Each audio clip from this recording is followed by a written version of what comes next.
ఉండేటటువంటి వాళ్ళని కంటిన్యూ చేస్తారు. వైసీపీకి అనుకూలంగా ఉండేవాళ్ళు లేదా తెలుగుదేశానికి అగెనిస్ట్గా ఉండేటటువంటి వాళ్ళు వాళ్ళకి ఆపేస్తారు పెన్షన్లు.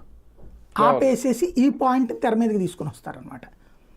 ఇది ఇట్లాగా దానికి రీజనింగ్ ఏంటంటే నువ్వు అది వచ్చిన తర్వాత ఇప్పుడు ఫర్ ఎగ్జాంపుల్ రేపు పొద్దున వాళ్ళు గొడవ చేశారనుకోండి, ఎవరైనా గొడవ చేయగానే మేమేమో ఆపేసామా దాంట్లో దీంట్లో తేడా చేస్తున్నారు, అతి చేస్తున్నారు, 3.5 లక్షలు తేడా వచ్చినాయి, ఆ పర్సన్కి అది సరే కరెక్టో కాదో వెరిఫై చేయమన్నాం, చేసి అతను జెన్యూన్ అయితే తీసే మళ్ళీ ఇస్తారు. ఏంటంటే ఈ లోపు దాంట్లో రాక్షస ప్రభుత్వం రాక్షస ప్రభుత్వాన్ని నడిపారు, దోచి పెట్టారు వాళ్ళందరికీ. ఇదే పదాలు ఉంటాయి, దబా ఇచ్చేస్తారు. ఈ దబాయింపుతో పింఛన్లని యాక్సెప్ట్ చేపిస్తారనమాట. రాజకీయంగానే చూడాలా సార్ ఇది ఒక రకంగా? ఎందుకంటే వాళ్ళు కేసులు పెట్టుకోవడం, కొట్టుకోవడం, తిట్టుకోవడం ఇవన్నీ వేరు. మధ్యలో ఈ పింఛన్లు తీసుకునే అమాయకులు బలైపోతున్నారు ఇక్కడ ఒక రకంగా. వీళ్ళ మీద కూడా ఈ ప్రతీకార రాజకీయంగానే చూడాలి ఇది. అంటే రాజకీయ కోణంలో చూడటానికి కాదు, సంపద సృష్టిలో చూడాలి ఇది. రూపాయి మిగుల్చుకోవడం.